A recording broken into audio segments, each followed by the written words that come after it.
and rock and roll. Margaret again disses dude. For your own good, I think you should go home. And guys, that means leave. Get your shit, get your grass, and get out of her place. Crucial dialogue here. Who is the alien?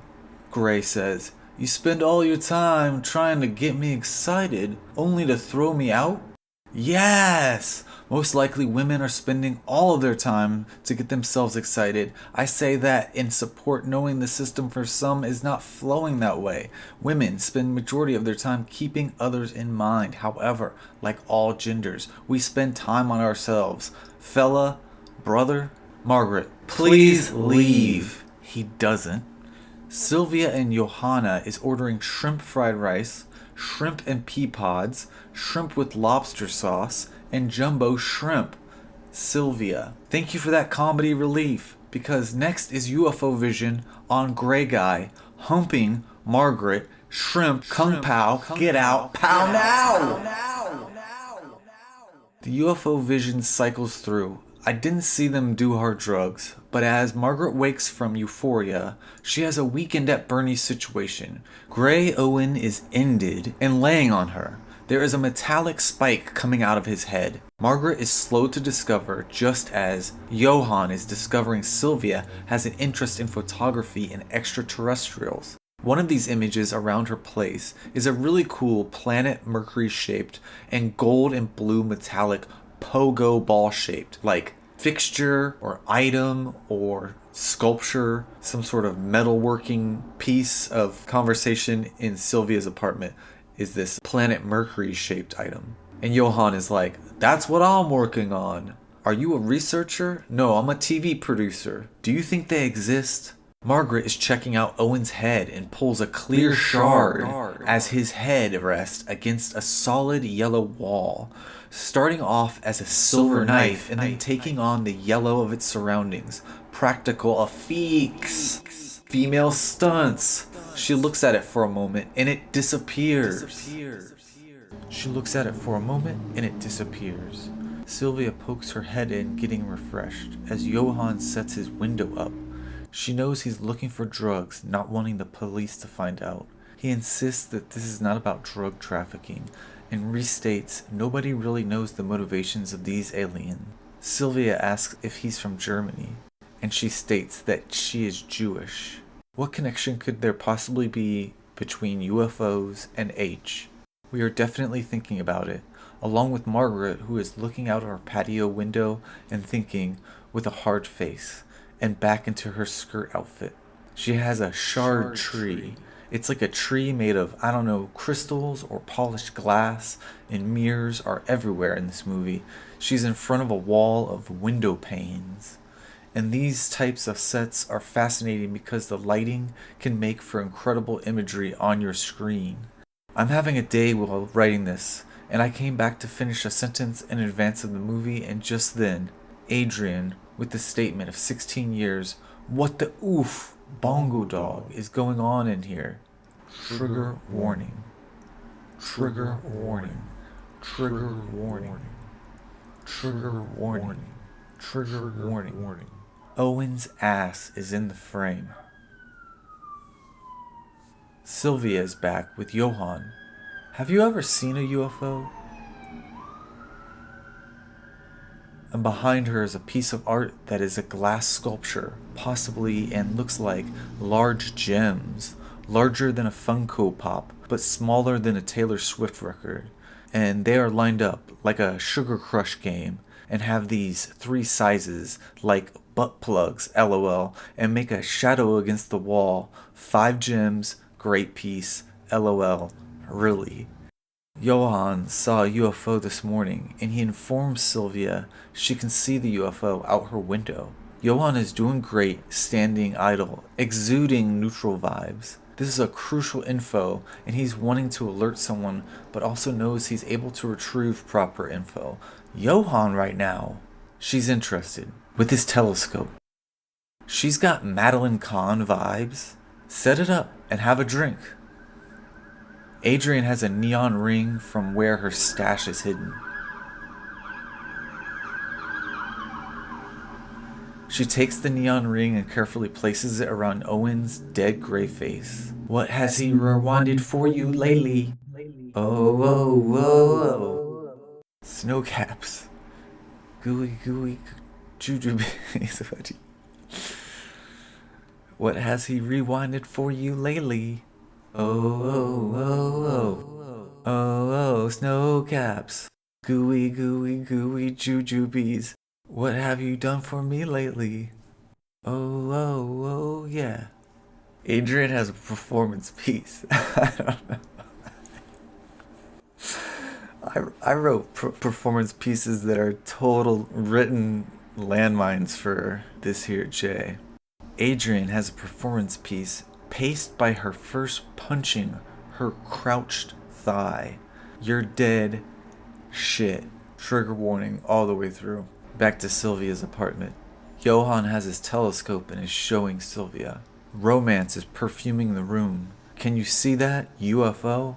Adrian is fantasizing about banging this Bernie dude, Owen. You're crazy. Adrian is dirty.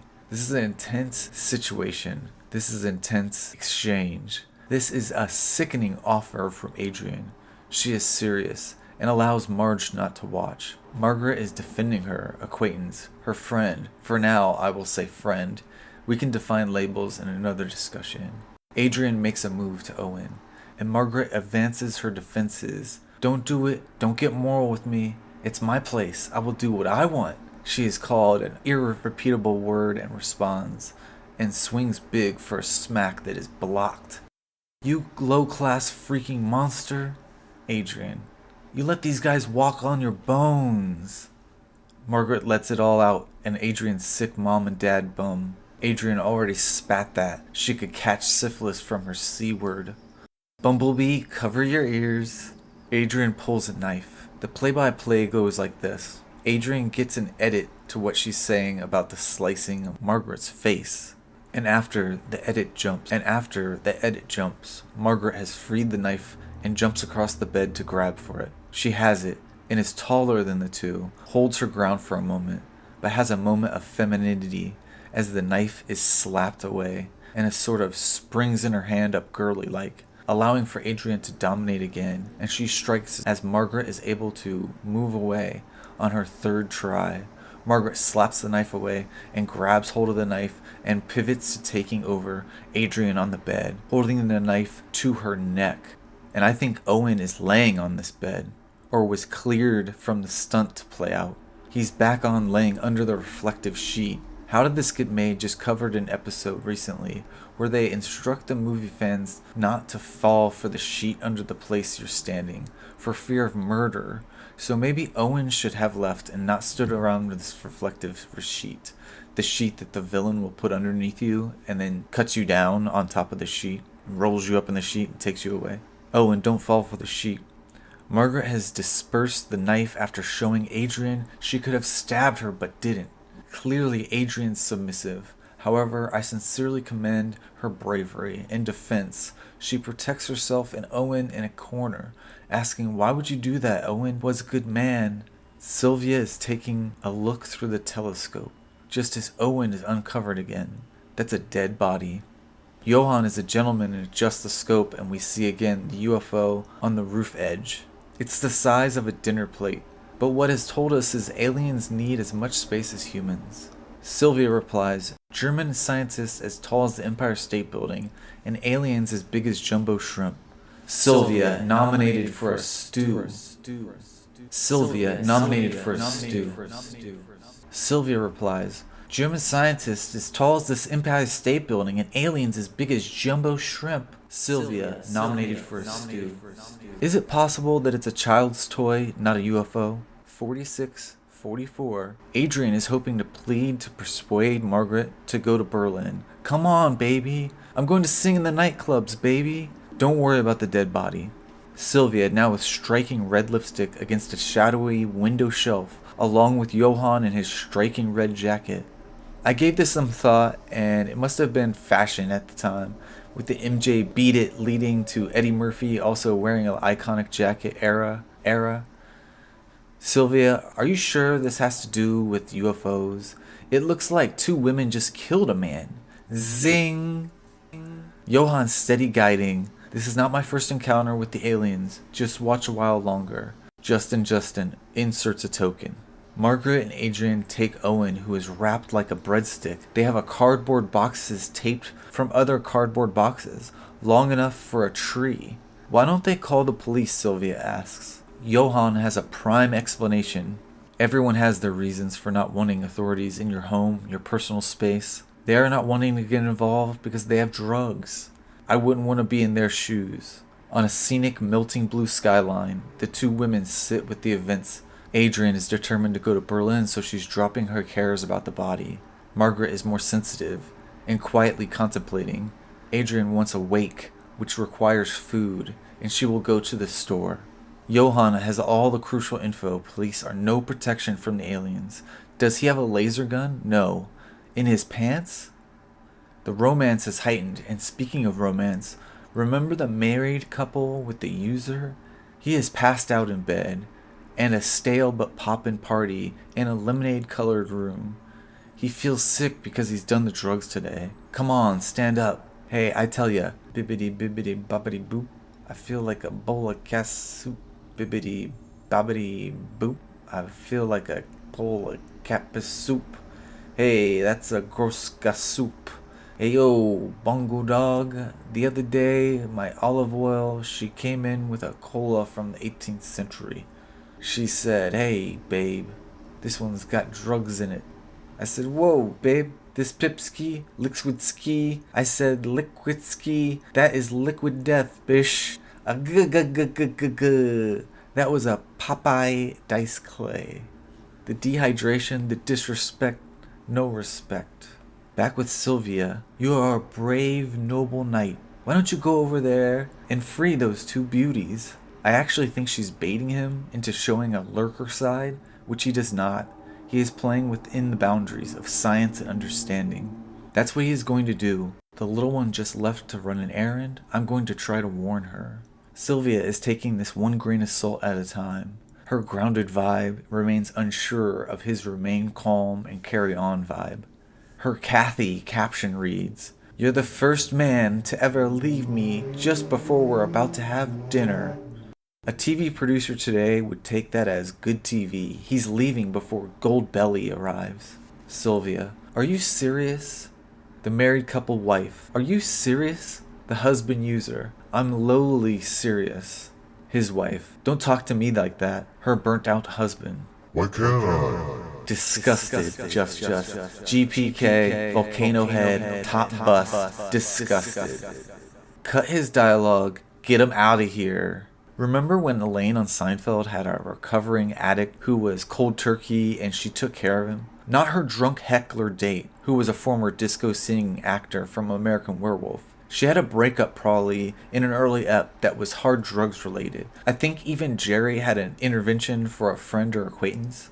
Johan catches the awkward bug. I'm sorry, I'll be right back. Sylvia DJing dick. Don't expect me to wait up for you. I don't like cold Chinese food. Hey guys, on notice. Notice she didn't order shrimp cocktail, bruh. Notice me. Notice these lines. Jay, this is Johan. Duty is more important than friends. We are valuing how serious this is and how on top of it Johan is. Sylvia, duty is yours, house is mine, and in my house, shrimps are more important. Zing! Whip it into shape. The pants worn in this house, speaking with clarity and openness to support. This is my house. Leave. This is a client get together. She has put together.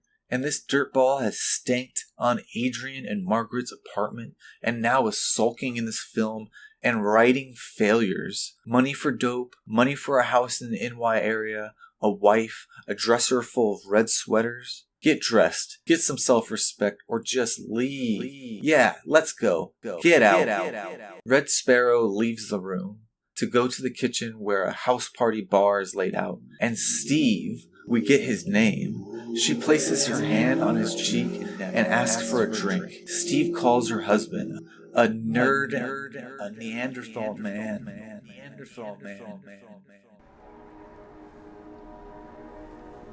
Adrian is at a yellow-lit liquor store. It is such a clear, well-organized wall of alcohol, and the price labels are about square-shaped paper, reflecting the golden hour lighting. Best description I can give reminds me of Uncle Bernie's office in Side Out, past mini-ep of the podcast. Johan has a chance to warn Adrian. She doesn't like small talk from strangers. You got something to say? Spit it out. Adrian is on street talking mode because she is defensive, calling him a coppa man. And basically Johan has just approached her in front of this liquor store, and we're just sort of seeing this vestibule pathway that they both are talking on in a real New York City shadowy street. Adrian has us stuck in a trap of vocabulary and confusion because Johan heard her say invasion, as in breaking down her door for drugs, so she passes him by with a fuck off, man.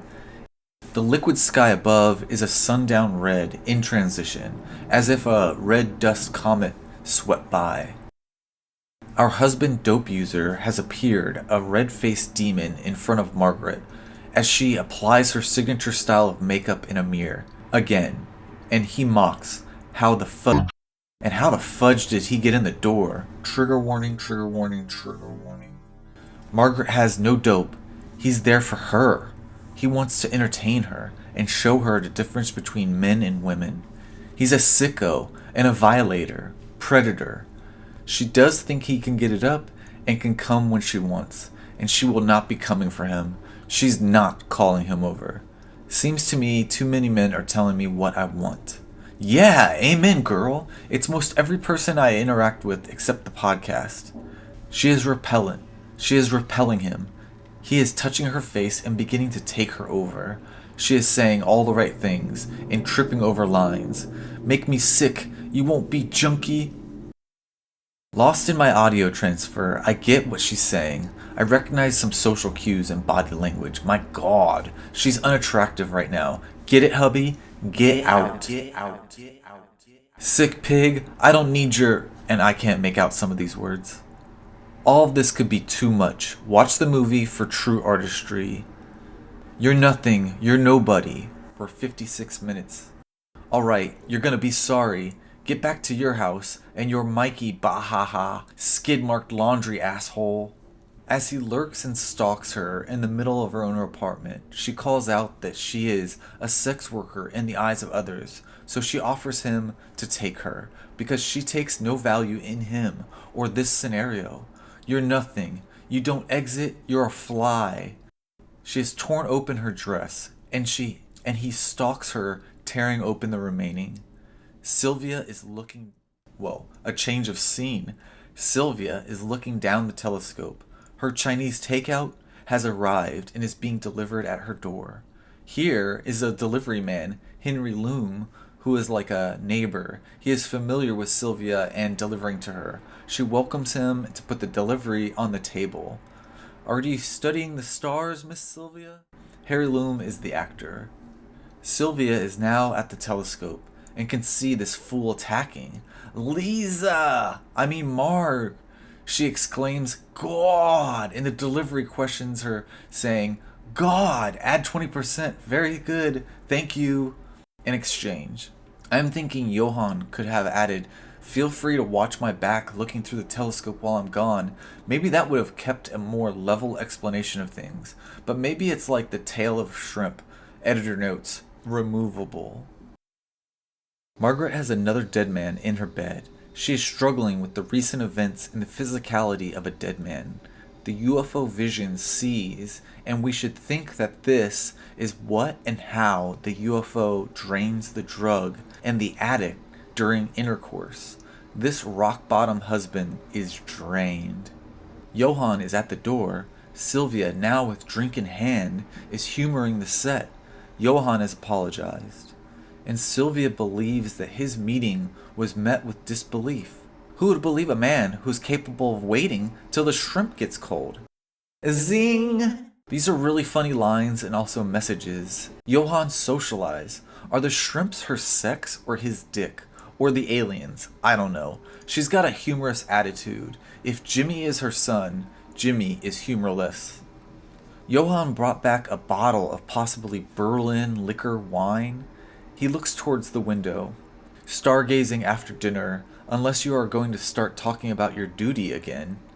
Margaret is at her patio window with the sunset glare gold from the nearby building.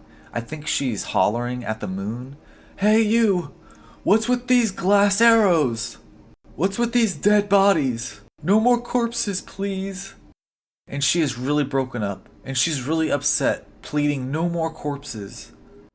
Sylvia is dining with Johann, asking it seems everyone is involved with drugs, not just teenagers, but everybody, and now aliens? The corpse of this hubby, behind her, ass out on her bed, disappears with a static surge, and she's thankful. You did that for me? Johann gets a Kubrick-lit candlestick as he explains further. Research in the 1970s, opiate receptors in the human brain. The alien is interested, further explaining humans have similar structure, similar to opiate, which could be orgasm. And if you're following, I'm thinking the UFO is gaining the orgasm as if it had a chance of gaining the drug or drug user. But it has not been super clear. When drug use occurs as well as sex, we have been aware of this last guy's drug use, but we have only recently seen him fuck Margaret. And he's dead. Adrian has come back with raw chicken, which must be an artistic choice. This is a fucking awful idea. And NYC listeners, have any thought about raw chicken being in your home during the summertime? I mean, I cannot imagine playing with raw chicken ever.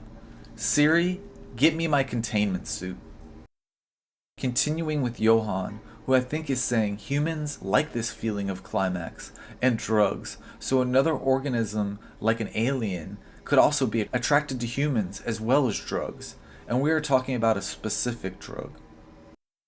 Sylvia, over candlelight, caps our conversation by asking, does that make orgasms dangerous? And who better to ask than Jimmy and the Midnight Magazine crew as they walk in through not a damn locked door, lol. 1 hour and 3 minutes. Margaret is not ready, but there is a makeup crew. Adrian and Margaret are sitting with a raw chicken and pan of onions. A photographer snaps a pic. Adrian snaps back. You can't go around taking photos of people. Who is this, Terrence Richardson? Nellie, played by Sarah Carlisle, has questions to ask. Margaret is pushing back. She's not wanting this attention right now. I mean, just think of her movie so far. Attempted sexual rape, death, murder, self-defense until someone dies, drug use, alcohol use, strangers entering your apartment at all hours of the time. Nellie has this beaming color of red hair. It's like Lucy color, only surrounded by neon in the room, and these supporting characters are speaking and showing personality. However, I don't know anyone's name. A hairstylist is biting back at Jimmy. What did you take, nasty pills this morning? Yes. Someone offered us or Margaret some drugs. Jimmy is still asking. Jack is our older blonde and may be the magazine's agent. Jack to Jimmy. Don't be impatient, be cool. A sneak peek at Wes Anderson rips. We see process on a neon black skyline from the patio as photographers set up the equipment. The patio is perfect, and Nellie thinks this city is really something. Winston Zedmore agrees.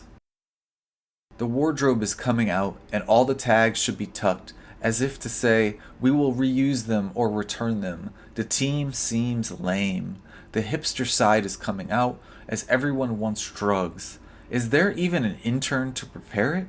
One dude is pressing tape on a small boombox. Jack tosses a baggie. Here you go. Adrian distracts Nellie from interviewing Margaret. This chicken is raw and still out in the room. Adrian has her arms around Nellie, talking jive about telling her about her childhood, her apple pies. I added that. This scene is something to see because it's audibly babbling, it's audibly bubbling, and the actors are busy like a beehive. Well done stuff, and I feel uncomfortable knowing Marg's past 48 hours. Adrian segues us to seeing photo stills of Anne Carlisle for reals. Continuing to be stunning, she is being dressed for the photo shoot. At one point there's a green leaf bug walking up to her hair, already colorful and flared. Flashes are set up on the roof, and I think I can see the UFO still remaining on edge. Jimmy at one point mumbled about not wanting to be in pictures with her, a chicken, and was told, "You both look similar and will turn out great." So we see them photo shoot together. It will be Jimmy struggling with Margaret, or Margaret pushing back during a stance or pose. Someone in charge is requesting the images look simplified, and we get photo stills of her outfits and current photo shoot, which is great and worth looking. The team, however, is less than polished in terms of are we to take this serious or is this off balance? I see it as very contemporary and worthy of criticism that would push the mainstream off, leaving us to uncover 40 years later, like, oh, this is contemporary edge. Nellie is declaring Margaret from a traditional upbringing. You have veered off into some obscure fantasy look. Sanity is acceptance, supposedly. Weird makeup and clothes. Margaret thinks nothing of other opinions. Nellie is wearing what they want you to wear, baby. Margaret is wearing rags. Nellie asks, who are they? Jack with a drink behind them. America. That MJ. Hee, ha, ha. Adrian brings up the room is represented. Detroit, Las Vegas, Montana, El Paso, Philadelphia. Where are you from? Jimmy with humor. Right, and this chicken is Miss America of the 80s. No, Jimmy, you are. Our script, if you can't already tell, is wild here. Quips go around the room. I like that there are a group of misfits gets to express something, even if it is coked up banter. The photo project is becoming a paired concept of Miss America, Jimmy, and Margaret, and someone actually suggests they fuck at the conclusion. I guess it's a fashion tutorial that would play out. Jimmy can't fuck, or can he? He cannot fuck Margaret. He's a chicken. You're a chicken. Margaret warns, please Jimmy, don't start that on me now. Wow, this movie is intrusive. Margaret's eye makeup looks incredible. She looks strange in the way a superhero looks strange, or someone from the future looks strange. Okay, I'm okay with it. And she's obviously a natural, a model, or having camera-friendly looks and the way she carries herself on camera. Jimmy continues to be a prick. The room turns into a nightmare of verbal bullying. The intern asks, why is everyone being mean? And Adrian says, it's just like being on the street. Which could be a rally cry. I don't know. I'm not a subscriber. Get out. A cycle of chicken name calling leads to slaps, and the first slap is a hand that could be female, and the next two slaps are Jimmy's hands in gloves, which is great fun. I'm only wondering if this is someone challenging her by her self-image, arguing with themselves on some level. But my first watch, I hadn't analyzed, just saw Jimmy as Jimmy and Margaret as Margaret.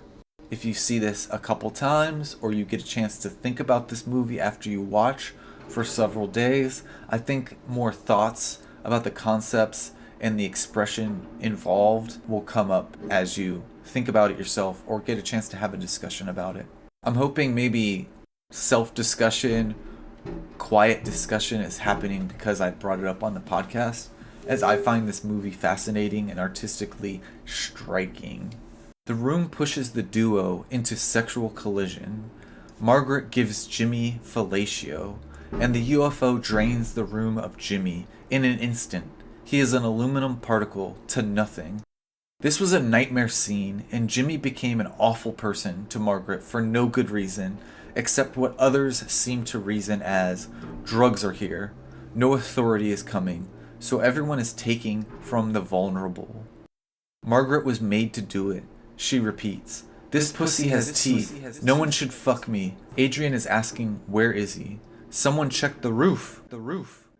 What's in the box? Adrian continues to disgust. Adrian, you should leave me alone. I killed the people that fuck me. This movie gets crazy.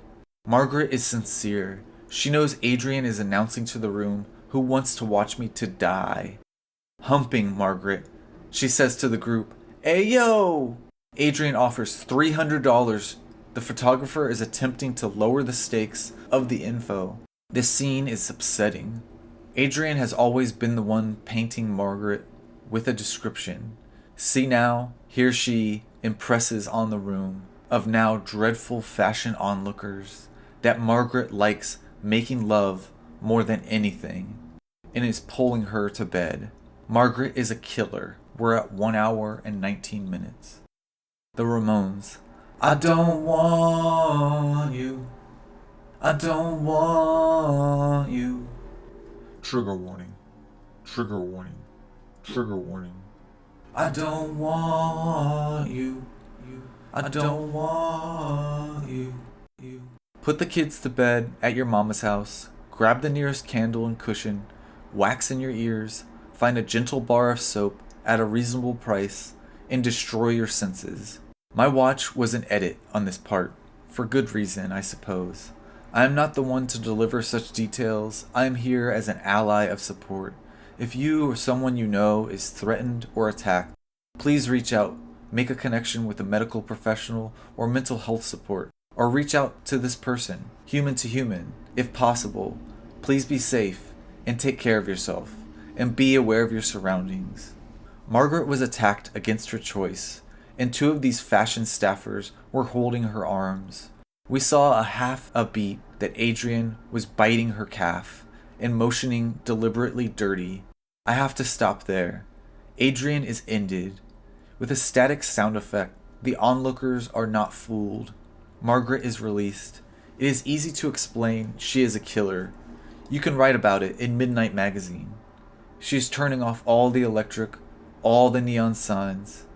The porcelain mask has never left the wall this whole movie when Adrian isn't dealing, and that is one clue I keep holding on to, that the UFO would want what's inside. We are now entering Margaret's photo shoot within a photo shoot.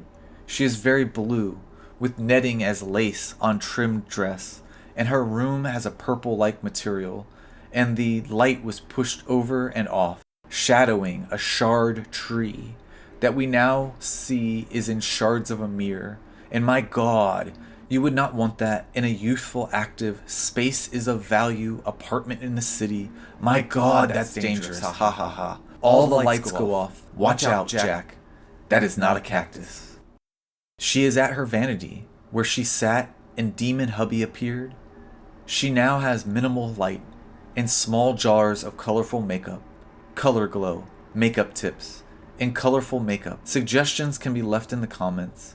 What is there to think about the 1980s face makeup? She is processing her weekend and mentioning that she is from Connecticut and she thought she would find love in a lawyer and she would be a princess and they would have barbecues with the other prince and princesses and they would all say, "Delicious, delicious, oh how boring, delicious, delicious, oh how boring."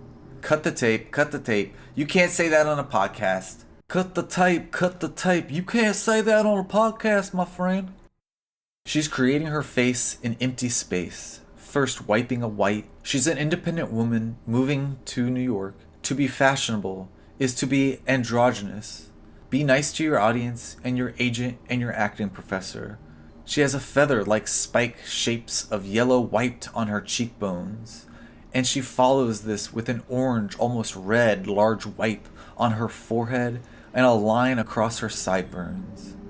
Back with a yellow applied to her lower lip, just an easy drip from the heavier wipes. She is visibly upset, and the yellow and warm orange is smeared across her T-zone. She was stepped on by her female partner, and male partners tried to teach her, so she asks the room. Most of these staffers stuck around. Imagine, no one is taking photos of this. Are Sylvia and Johan watching all of this through the telescope? Are the shrimp watching? Who wants to teach next? Because all of her teachers are dead. Margaret, what time is it?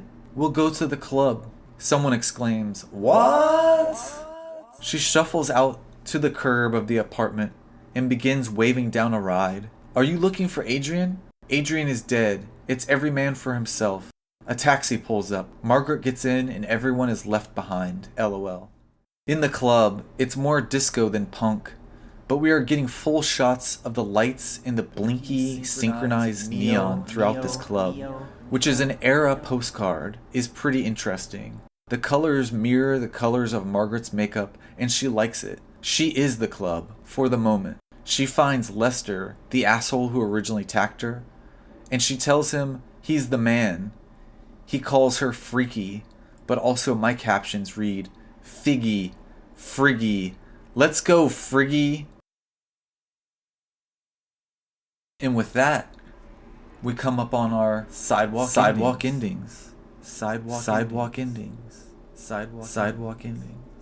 Take care of yourself. Sidewalk endings.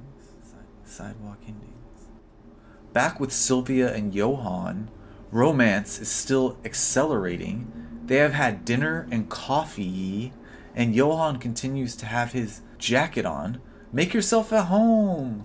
Sure, update your notes. Now is a perfect time. Sylvia sits down at the telescope, just as Margaret has brought back Lester to be friggy with. I don't want drugs, I just want you now. Diane is doing an Eastwood, which is really sharp. Sylvia is asking about orgasmism, which is where they left off. Aliens have no bodies. Sylvia asks about multiple orgasms, and she likes his body. I feel for Sylvia. She is really putting herself out there and missing the point that Johan is really there to study. Although in the moments she seemed truly interested. In moments she seemed truly interested. And that is causing rejection because intentions are crossing. Johan sees the UFO, see this dirtbag, and drain him. He disappears. Margaret is happy. Johan leaves. She may be in trouble. And I feel for Sylvia. She is just on her own sidewalk path in this movie. And she's charming and full of personality. And seems to be an intelligent woman. Like, she's allowing this character to be read as smart and interested. Curiosity. She's curious. Johan, as he makes his way across the street, our hero wife survivor, is in the club asking the cool kids against the wall if they know Adrian. Johan is in a really cool elevator shot, making his way to the penthouse. Damn, Adrian. Margaret has been thinking and looking for the UFO, but really she doesn't know what is going on. And edited audio sounds like she would call this force Chief or Indian, this UFO. Maybe that's a part of her makeup. We haven't seen her interact with the discs. Just dicks.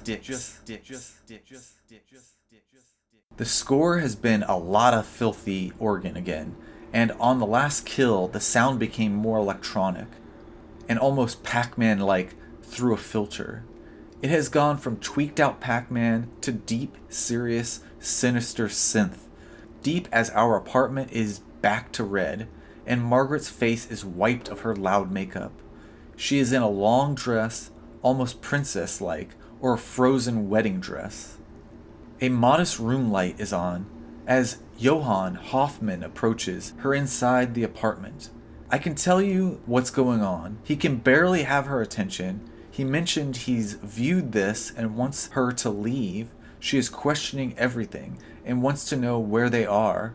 Johann, I study these creatures. Margaret, let me go. Johann, my theory is...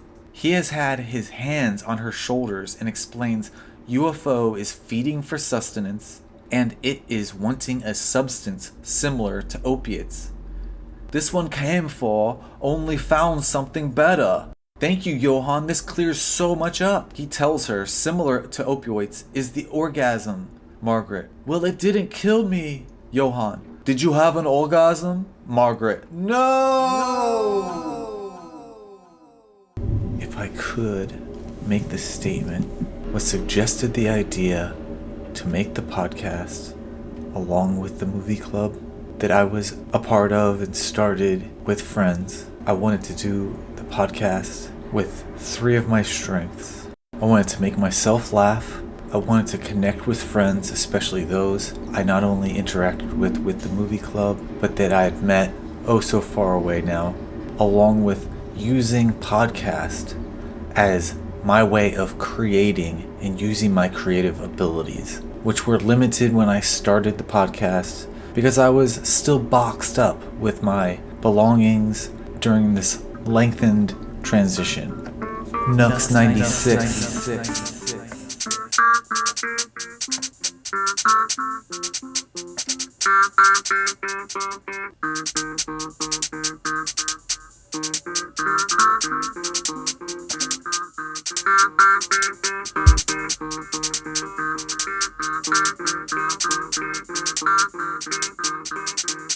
Drive bongo dog, bongo dog, comma sisters, comma girls, bongo dog, in the doorway, bongo dog, she only wears lipstick, bongo dog, Charles Crosley, bongo dog, and tears, bongo dog, and all in your inner space, bongo dog, you had steel, bongo dog, you had walkie-talkies, bongo dog, all of the motorama for you, bongo dog, collect them all like Pokemon, you got them all, bongo dog, she said come over, come over, she smiled at you, bongo dog.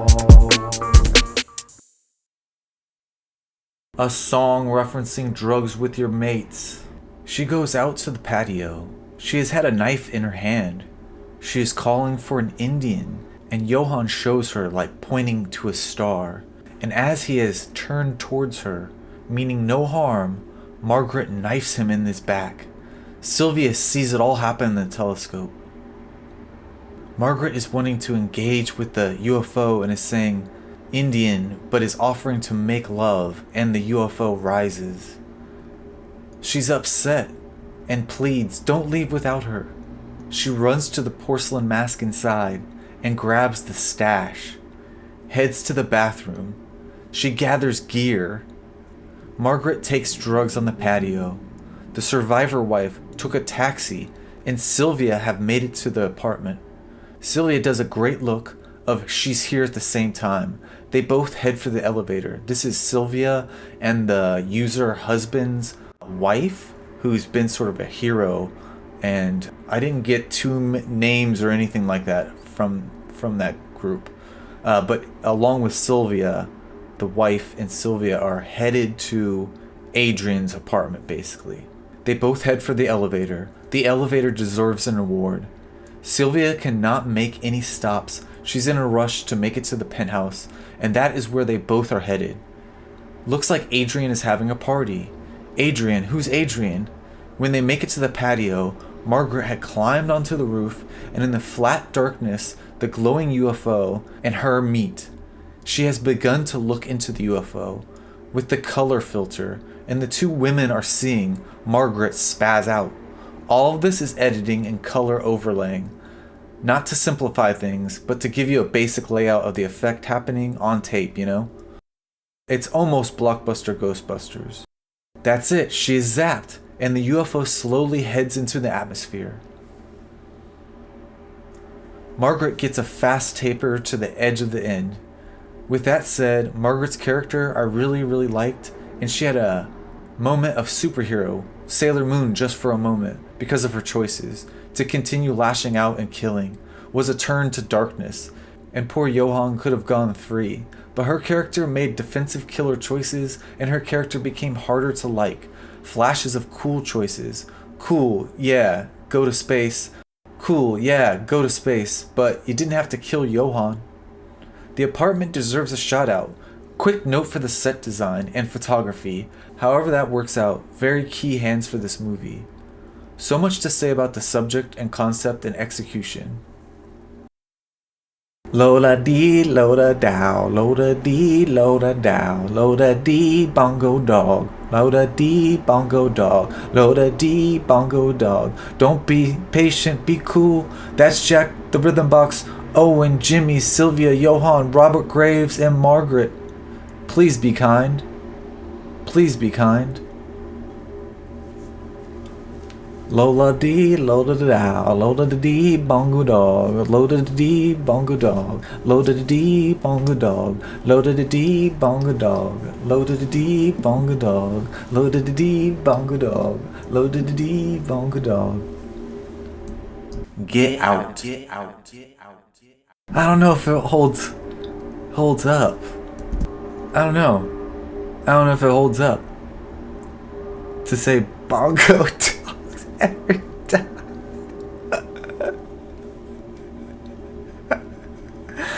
I don't know.